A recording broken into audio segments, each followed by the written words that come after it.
Hello, artists. Today we're going to talk about painting with yarn. This actually comes from a town in Mexico called the Huichols, and this is Huichol yarn painting is what this is really inspired by. So you can kind of see my one that I've already started and kind of completed. I'm going to show you the steps to how to make your own.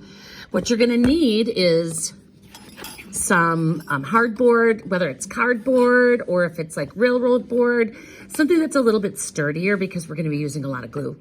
You're also going to need an actual glue with a tip on it. I think that's a little bit easier to use than when you're using like a glue spreader or something like that.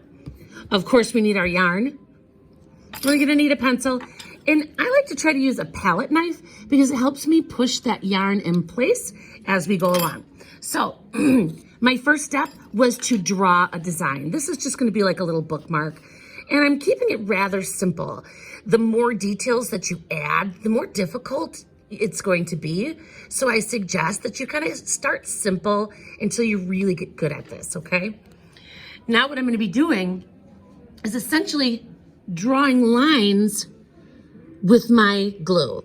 So to do that, always pull the glue bottle. Never push. See, I have that circle. I just filled it in. Now I can take my yarn. Remember how I said I was going to use my glue spreader or my palette knife to kind of push that glue into the space. And this helps keep my hands clean, makes the process all just a little bit easier. Now what I'm going to do here, I could snip it, or I can start to really fill in the inside. So it's definitely a two-handed process.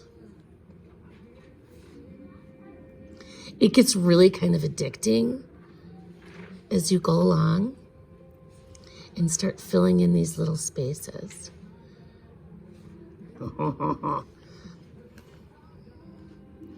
Now, in an effort to make sure that I keep my scissors clean,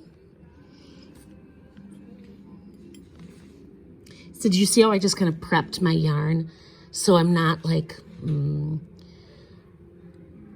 pulling it across, pulling that, or not pulling it directly from the ball. I have a little bit of extra yarn there. That seems to help it. Now, one of the things I'm going to do in an effort to keep my scissors clean, I should finish that sentence. You can see I'm about ready to be finished here.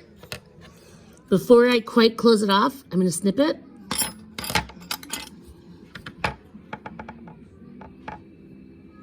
And then go right ahead and start to kind of push that into the centerpiece. There you go. That, my dears, is Huichol yarn painting. I hope you have some fun.